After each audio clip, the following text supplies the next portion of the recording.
everyone, it's Ruby here. I've come to you today with a tutorial of how to make a hot water bottle cover. These are great to be used as gifts or even for yourself. They have a delicate bow with a chain, but you could also use an I-cord to make this. I will go through all the steps with you of how to make this. What you will need today is a hot water bottle. You will need 2 colours of yarn for your working yarn. You will then need some waste yarn, some scissors or nippers. You will also need a crochet hook. I am using a 4.5mm, but anything is fine. That's just to close your ends after we've finished our tubes. And then a darning needle. Again, any size would be fine really. So you will also need a 48 pin Centro or a 46 pin Addy machine. So I will get started. To begin with, we need to cast on with some waste yarn. So we cast on with waste yarn. How we cast on is the same as any other method that you would do when using your machine. So in front of one and behind one.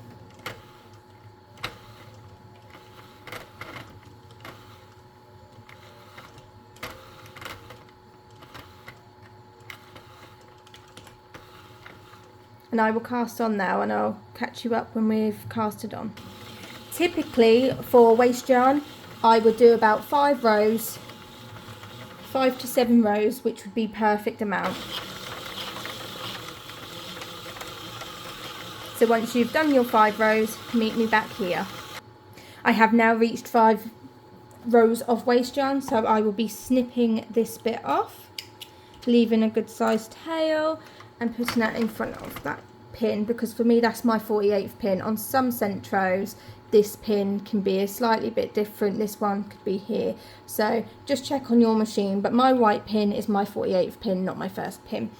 And before we do move on, I'd like to just have a bit of a health and safety quick tip warning. So in the UK we have our hot water bottles and they come with these symbols on, and it is always a circle with a number in the middle, and then around this circle there's 12 segments. These 12 segments indicate the months of the year. So the middle details the year of manufacture, and the segments are each month. So this hot water bottle was manufactured in January, February, March, and then there's a little white dot there, which is April, and then 2025. Hot water bottles in the UK only have a 2-year lifespan. After these 2 years, you must get a new one because they can be exposed to bursting and having damage. So it's always best just to be safe and get a new one.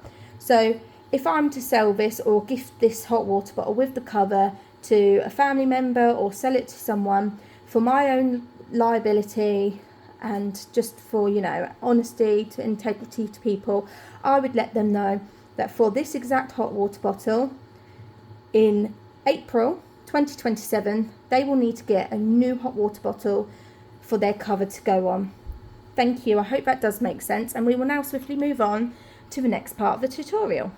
So I've chosen to use this blue yarn as my main working yarn, so that will cover this colour and this colour. So what I'm going to do is just quickly pop my yarn in the feeder, give a good amount of room. I'm going to make sure I reset my counter, and then I'm going to do 25 rows. I'm using my GOP today for speed, however if you're doing it by hand that's totally fine. I just want you all to be able to catch up and be able to do this without watching me do this for so long. So we'll pull that tight, and now I can let go. And we're going to do this for 25 rows, and I'll meet you back here once you're on your 25th row. So I am now at row 25. What I will do now is take my cutters. I'm going to cut a good amount of length, put the strand into the middle, and then I'm going to get my second colour. Now this colour will be for my stripe that's here in the middle, but also it will be for my ribbing part at the top. So I will put that in. I'm now going to hold both strands as it moves on, and what you want to do is 10 rows of this contrasting colour.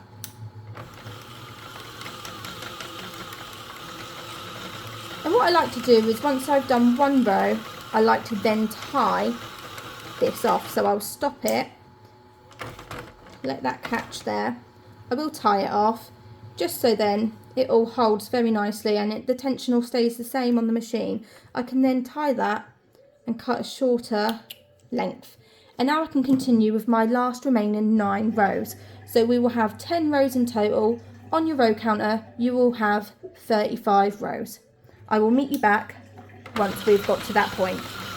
Okay, I have done 10 rows of the contrasting colour. I will now take my cutters. I will cut a good length. I will put it back into the middle, and I will get my original working yarn for the main colour, and I will place that back into the yarn feeder. I will hold both strands of yarn as it first feeds through, and I will now do 25 more rows.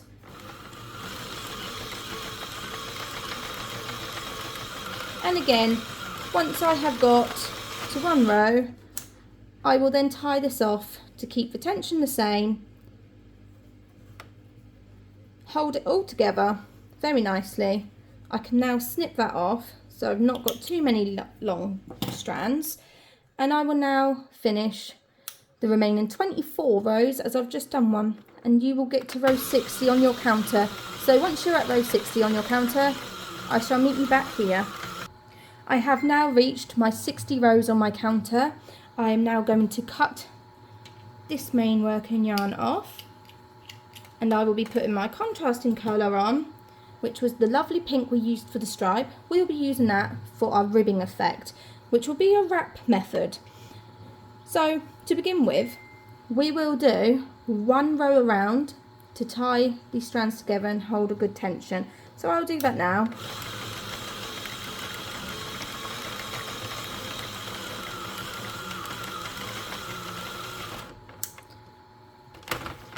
I now can tie these strands together, and then I can get rid of the lengthy strands so they're not in my way, because now it does become a little bit difficult, and I will guide you through. So this is my number 1 pin, and this is my number 2, and so on. The white one is my 48th pin. What we want to do is a wrap method. So I will take it slowly for you. You should be able to zoom in on the video once it is posted. Let's see if I can give it a go at zooming in.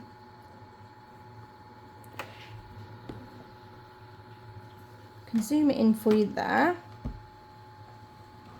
Bring it closer. So what we shall do, we have to hold a good tension, and what we're going to do with these first 2 pins is go in front of the pins, behind them, back in front, and we're wrapping 2.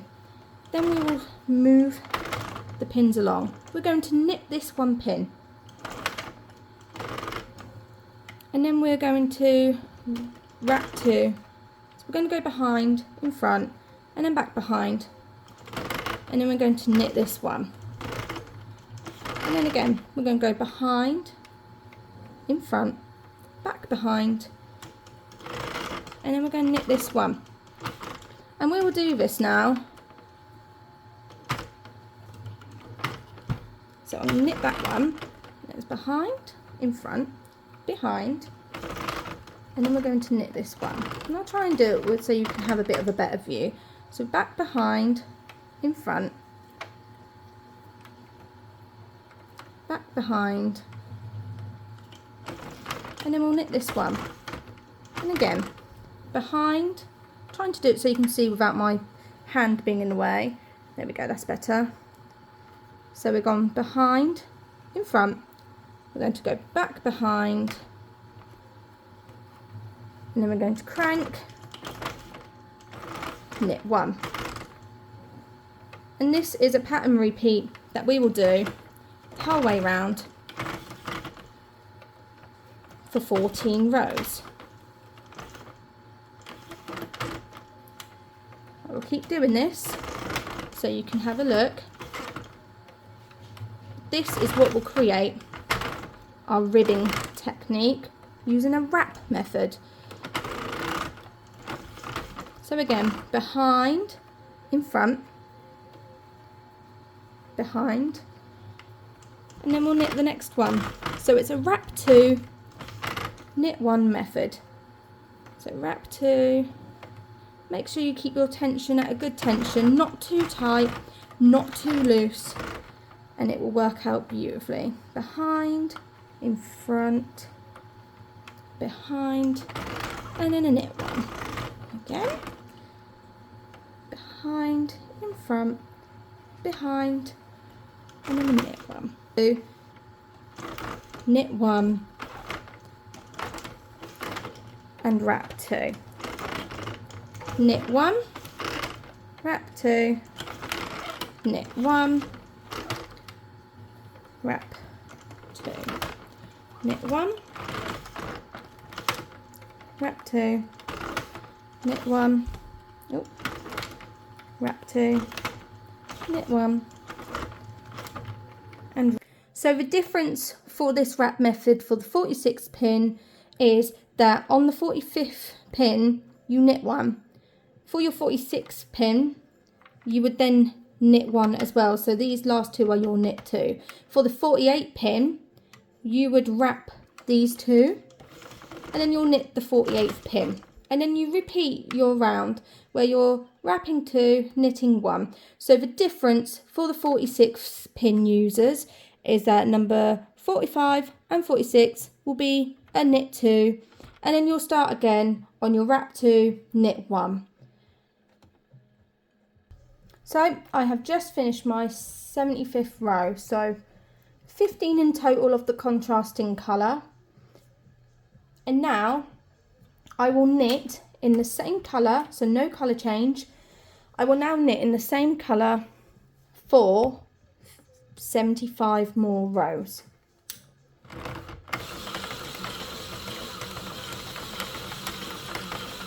So once you have reached 150 on your row counter, I will meet you back here to tell you the next step. You may notice as you get to a certain point that your ends are starting to get a bit twisty. What you can do is just roll it and make a bit of a donut, and then you can continue, and I'll see you at row 150. So we have now completed the 150 rows. We will now cut a nice long tail, feed that into the middle. We'll go ahead and grab our contrasting colour for waste yarn, and we'll put that in a yarn feeder, and we'll do 5 to 7 rows of waste yarn before casting off. So I've done 7 rows just to be safe, so it doesn't all go and untie on itself. I have snipped and cast off. I will just go round, and it will now just cast off on its own, fly off the machine, which to me is the most satisfying part. I'm now going to move the machine out of the way, and then I will come back. So now your project is off your machine. We'll turn it the correct way around, give it a good stretch in both angles. Stretch this way, stretch this way, and you'll now see how beautiful your ribbing looks. Give it a good stretch. You've got your stripe. Now it's time to grab your crochet hook, and we're going to close the tube off using the crochet hook method. So try and make sure that you've got your tail on the opposite end, directly across from what you were doing. So I'm working down here. I'll try and bring it as close as possible. My final stitch is here. I'm going to put my hook in here. I'm going to twist it downwards. I'm going to grab that next loop. I'm going to pull it through. I will then do the same for the one on top, and then I'll pull that through as well. And then I'll go back down to the bottom, and I will do the same thing all the way along, just like so, up and down, making sure you get the correct stitch in there. Trying to keep it on the camera as much as possible so you can see what I'm doing. Loop it through the loop so it closes the seam. This will give it a really nice flush finish, which is why I prefer the waste yarn effect when it comes to making blankets and hot water bottles and all the other good stuff you can make on these machines. So I'll show you a couple more times. We find the loop that is the last one on the waste yarn. We put the hook through the loop. We'll go through. And you can either keep turning it to ensure you're getting through, or you can just keep it in one position. Find your loop and pull.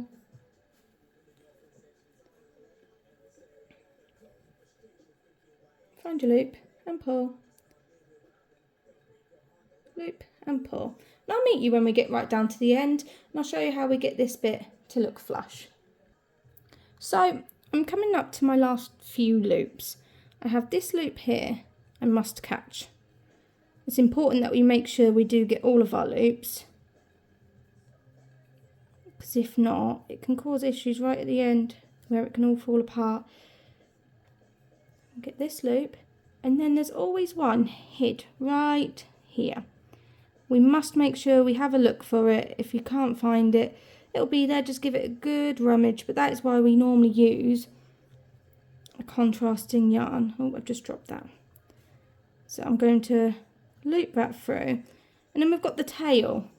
What I like to do is grab that tail on the hook, pull it through, and then pull it tight, and then it seals it all up. And that seam is now closed. I can go ahead and remove this waste yarn, and I'll work the next end, which I'll come back and show you again as it's more contrast and you'll be able to see it a bit better. I'll be back in a second. So same for this end. You'll seam your tube closed. I'm going to show you on the video. It's more contrast, and so you'll probably be able to see a little bit better what I'm about to do. So I will go ahead, I will pick up this loop, I will turn my hook downwards, and I'll pick up this hoop, and then I'll pull it through that first loop. I'll then turn my hook, and I'll aim for the loop that is above. I will grab that, and I'll pull it through. And then I'll go back down below, I'll grab that hook, and I'll pull it through. And you carry this on all the way along to ensure a nice good close on the seam. I'll meet you back at the end again when you've got this seam closed. We're coming up to those last few stitches again, where it's very important that you ensure you grab every single loop that was on this. This is my last one, and I will grab that one, pull it through, grab my working yarn that I had there, pull that through, pull it tight, and then I can then remove the waste yarn.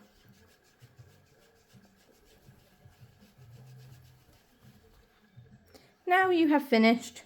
Both ends look very nice and neat. What we now do is sort of similar to a hat. We'll try and open this up. Try and do it so I'm in the centre. Open this up and push it down. Push it inside itself, and then you can shape it all once it's inside. It's easier to shape once it's in.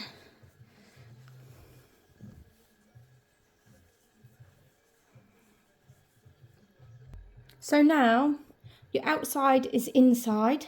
This is what it will look like for now. What we will do is we'll take this excess yarn we've got. You'll get your darning needle, put that yarn in, and what I like to do is go sew in and out along this bottom seam across. I've got a bit here which I clearly missed when I was doing my crochet method, which is a good thing because now I am going across and I'm sewing in and out to keep both of these tubes connected, so when you put the hot water bottle in and take it out, it's not going to unfold on itself, it'll all stay together. So as I go along, I'm also going to fix my one mistake, and I'll meet you back in a minute.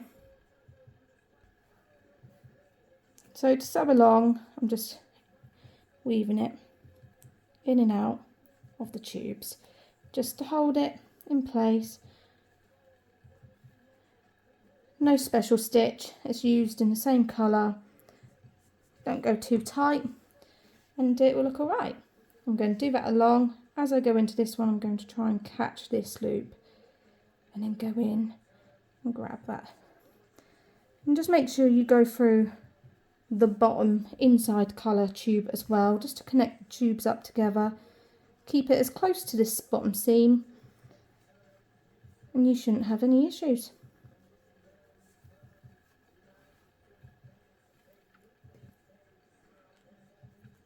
If you have any excess yarn, you can go back along if you wish. Just a quick little hold together. It doesn't need anything fancy, just to hold it in its place.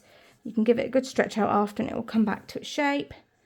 You can go up through, however you wish. And then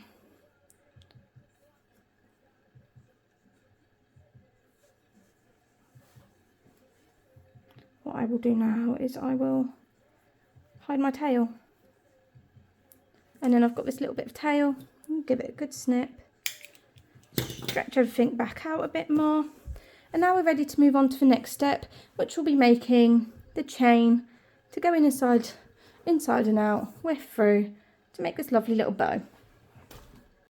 So, to make the chain, to make a bow through this bit, what I will do is I need a crochet hook, and I'm using both colours. What I will do to begin with is I'm going to make a slip knot.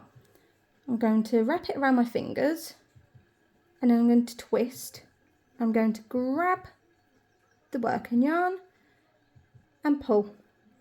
And I have made a slip knot. I can then post that slip knot onto the hook and then I will be making a chain of 90. To chain, we just wrap around the hook, pull down, wrap around the hook, pull down, and continue as you go along. And I'll meet you here when you have a chain of 90. You may want to add more chains, you may want to have less chains. It's all personal preference of how big you want your bow and how you want it to look. And also, if you do have an I-cord machine or you like to make an I-cord, you can then make an I-cord instead and weave that through here. I'll meet you once I've got my chains. So I've reached 90 chains. What I will do is I will snip with a good amount of length. If it'll let me snip both ends. 2. And then just pull that through, give it a good tug, and then on to the next step. So I'll move the hook out of the way. We'll then need our darning needle to thread it through. A little bit will fit through if you use a good sized darning needle, because then you won't lose it. And what you want to do is get it so you find your centre of what will be the front. So this is my centre. I want to go through here, leave a good length. We can always play with it after. And I'm going to skip one and go through. And we're just weaving it in and out.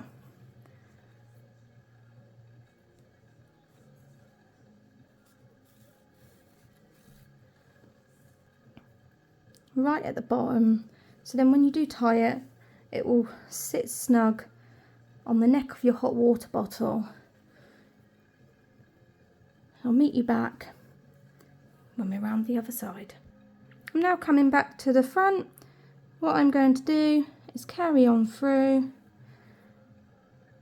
until I reach the middle post before. So just be mindful that you can obviously snag, so make sure you're going underneath. But I'm going to get to this point, pull it through. And as you can see, I do have more length on this side, so I'm just going to have a bit of a play. You can fiddle about with it. It might get a bit finicky, but you can manage it all. And then, what I like to do with these is just tie a good knot. Sewing them in doesn't really work because it's just a chain. So I like to tie a couple of knots, nice and tight, and then grab my nippers and knit them as close as possible. And I'll do the same on this side, make sure it's nice and tight. Then tie a good couple of knots.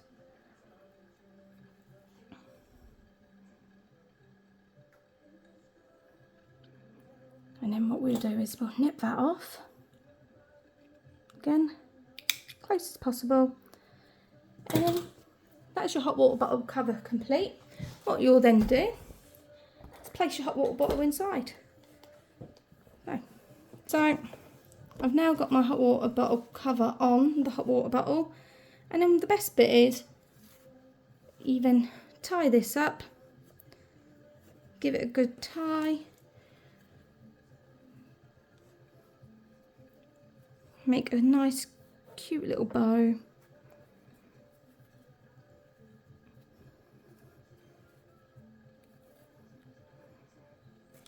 And there we have it, a finished hot water bottle cover. And you can go to any extent with this. You could do colour work on here. You could put a name in the stripe if it's a gift for a parent. So I've made one for my mum and I will be writing the word mum on here. That will go in the middle. And then yeah, that's it. Thank you all for watching. I hope you enjoyed my first ever tutorial of making a hot water bottle cover. Enjoy. Thank you. Bye.